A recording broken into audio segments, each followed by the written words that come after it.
Hoy tenemos como invitado al señor Bolívar Troncoso, con gran experiencia en gastronomía dominicana y como educador en el área de hotelería y turismo, y también presidente de la Fundación Sabores Dominicanos. ¿Cómo se siente, don Bolívar? Muy bien, un placer estar acá compartiendo con ustedes. Qué bueno que nos acompaña.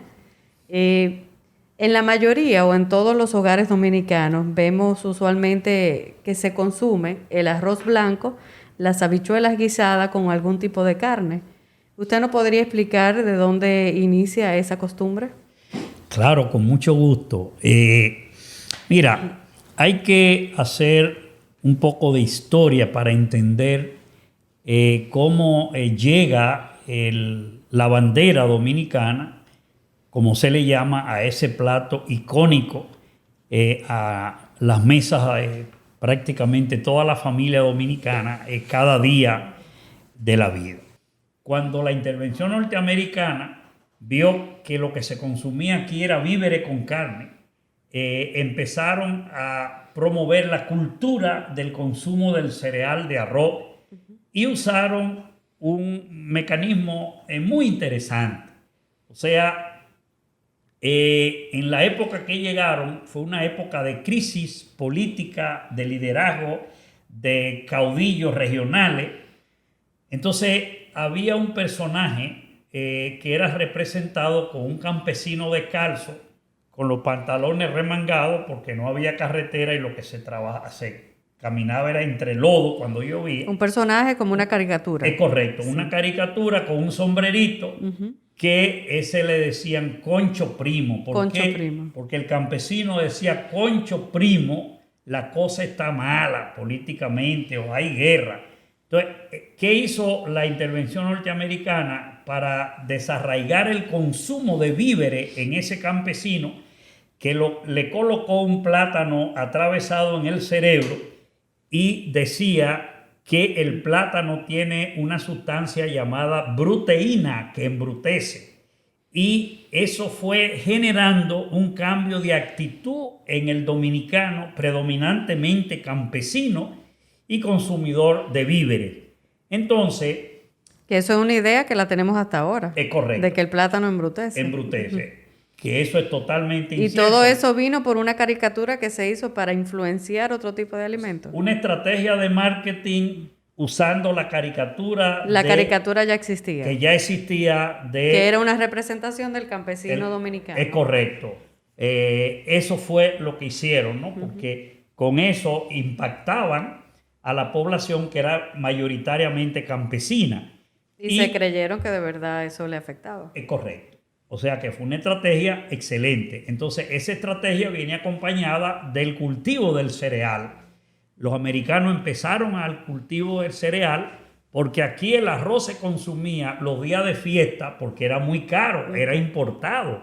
En ocasiones especiales. Es correcto. Cuando había una visita, una primera comunión, un cumpleaños, un bautizo. Era difícil de conseguir. Muy difícil. Y no todo el mundo lo podía. Es correcto, por el costo, ¿no? De importación. Y claro, eso aquí se incrementó más a finales del siglo XIX, cuando Ulises Ceró llega al poder, el dictador, y trae una serie de comerciantes de Curazao que él conoció y se hizo amigo cuando estaba en el exilio. Curazao era un sitio de exilio de los dominicanos revolucionarios. Entonces, ese poblado de comerciantes eran judíos sefardíes en Curazao, y los trajo ¿para qué? Para que desarrollaran el comercio de importación, fundamentalmente comercio de venta a través de bodegas y almacenes, y para que le sirvieran de prestamista al gobierno de Ulises Ceró. Entonces, esas personas empezaron a traer arroz en mayor cantidad, pero a un precio muy elevado para el campesino dominicano, un país que vivía en guerra, un país aislado, un país con unos niveles de economía muy, muy bajos. Entonces, no, el campesino y el poblador consumía arroz en días especiales. Pero cuando los americanos empezaron el cultivo del arroz, entonces se empezó a consumir arroz acompañado de las habichuelas guisadas, que eso es una fórmula única nuestra del mundo entero. La forma de preparación. La forma de preparación con mucho guiso y muy espesa.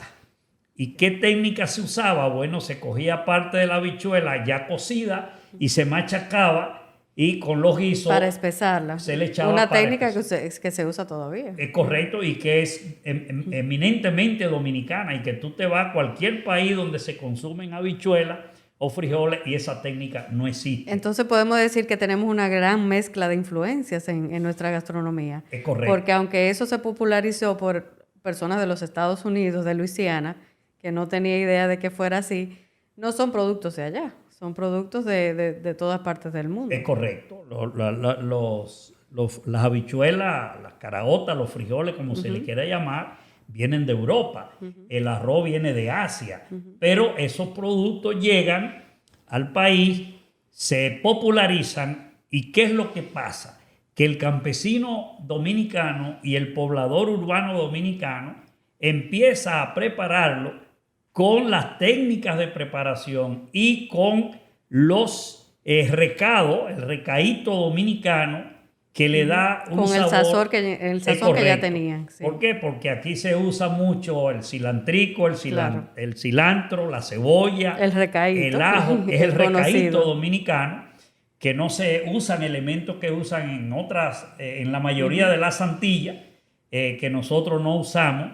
Entonces eso le da una esencia, y evidentemente se le echa naranja agria, que es un elemento esencial. Y entonces ese arroz nuestro, que sabe diferente a cualquier arroz, tiene un elemento importante. Se hace, lo guisan, lo sofríen, y después que lo sofríen con ajo, con sal y recadito, entonces le echan agua. Ese arroz tiene un sabor extraordinariamente rico. Y hay otro que le echan el recadito con el agua, sin guisarlo, sin sofreírlo, pero le echan el recado y se lo sacan cuando ya el agua se está agotando. Listo, sí. Entonces ese arroz dominicano es único en el mundo en términos de forma de preparación, y entonces con ese sabor se le echa esas habichuelas espesas, y viene entonces el acompañante, que es la carne en sus diversas variedades. Entonces esos tres elementos, blanco, rojo, es lo que hace que se identifique este plato, que a partir de la intervención norteamericana se convierte en un plato nacional, se identifique con la bandera dominicana, con los colores rojo, blanco y azul. Que desde un inicio se ha mantenido la preparación y la forma de servirlo. Es correcto, así es. Y entonces eso pues se le va acompañando con el aguacate, se le va acompañando con ensalada. Esos acompañantes se le fueron agregando luego. Es correcto, porque el norteamericano era solamente arroz blanco, frijoles y carne. Okay. O sea, nosotros somos los que le vamos dando esos agregando. Esos diversos colores, sabores. Es correcto, ese componente. Una ensalada verde, un aguacatico. Es correcto. ¿Qué le va dando? Y evidentemente, cuando no hay carne de res, hay carne de cerdo. Cuando no hay carne de pollo. Y cuando no hay ninguna de las dos, entonces se le pone un huevo frito y se le pone arriba. Hasta una berenjena le hacen. Una berenjena, un guiso de berenjena, un guiso de molondrones. O sea, el dominicano sabe cómo preparar la bandera dominicana con el aporte de proteína a través de cualquier elemento que se le agregue cuando no hay la carne. Pero el arroz que antes no se encontraba, ahora no falta. Evidentemente, el arroz, a partir de la intervención norteamericana, luego Trujillo sigue la misma política. Con Horacio Vázquez vinieron dos hermanos de Bélgica, belgas, que se establecieron, construyeron el tren Santiago-Puerto Plata, y se establecieron en Mao, y construyeron el primer canal de riego, que le llamaron Monsieur Bogard. Y a partir de ahí se empezó a cultivar arroz a gran escala. Luego Horacio Vázquez trajo una colonia de filipinos y con ello estableció la colonia arrocera en Villa Vázquez, donde se construyó el canal de Horacio Vázquez y el pueblo de Villa Vázquez en honor a él, que Trujillo después le cambió el nombre y le puso Villa María Mech. Entonces hay toda una historia dentro de el proceso de producción del cereal de arroz que, como fue política norteamericana, pues eso continuó con los gobiernos de Horacio Vázquez, el gobierno de Trujillo, que fue el que consolidó la producción arrocera con proyectos históricos de arroz en el Bajo Yuna, en la zona de La Vega, San Francisco de Macorís. Creó en la línea noroeste el proyecto arrocero de la zona de Valverde Mao, que tiene el nombre de un pico de la cordillera septentrional, y así se fue diversificando con proyectos arroceros de asentamientos campesinos que hizo Trujillo, hasta que con Trujillo se consolida el cultivo del arroz a escala nacional. Se empezó con arroz secano por la falta de canales de riego, y con ello este país se convierte, desde la intervención norteamericana de 1916 hasta la era de Trujillo, en un cambio total en los hábitos alimenticios, y entonces el plato de la bandera nacional se convierte en el plato nacional, que hay una discusión entre chef, cocineros, cocineras y teóricos de la gastronomía dominicana de que es el plato nacional.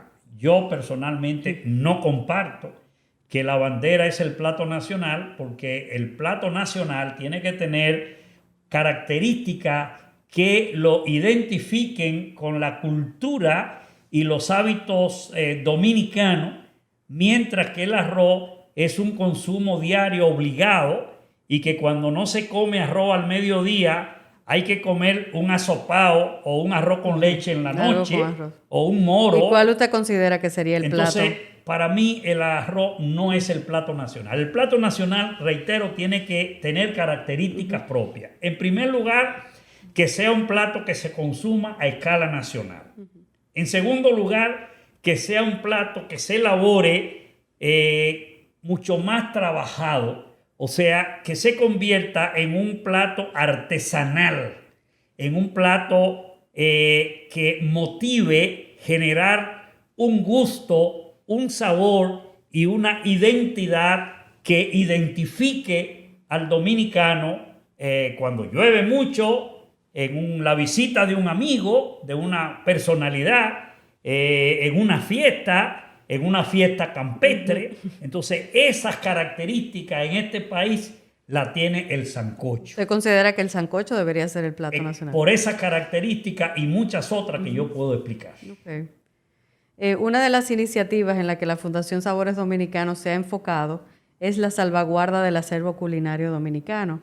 ¿Usted considera que estos platos están perdiendo la tradición de consumirlos o considera que no? Mira, los platos icónicos no pierden. Se mantiene la popularidad. Se mantiene la popularidad, y lo que sucede es que cuando hay crisis económica como ahora, con la pandemia, se pierde la posibilidad, por ejemplo, en la bandera nacional, de que todos los ingredientes adecuados estén: arroz, habichuela y carnes.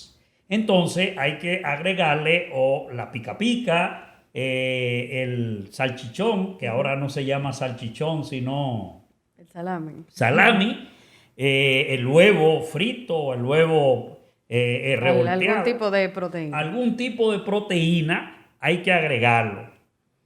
Pero esa esencia sigue a pesar de la crisis. Y la forma de prepararlo, que es lo que identifica a la gastronomía dominicana, mantiene su esencia, a pesar de todo. Yo entiendo que conocer sobre estos platos nos ayuda a valorar un poco más nuestra gastronomía y a ayudar a que se mantenga. Gracias, don Bolívar, por su conocimiento y por su tiempo y por acompañarnos el día de hoy. Un placer. Este fue el segundo episodio de Recaíto Podcast. Suscríbanse y síganos en nuestras redes sociales como Recaíto DO y Sabores DO. Este espacio llega a ustedes gracias a Adrián Tropical, el sabor de la sonrisa. Este fue todo por hoy. Gracias por escucharnos y hasta el próximo episodio.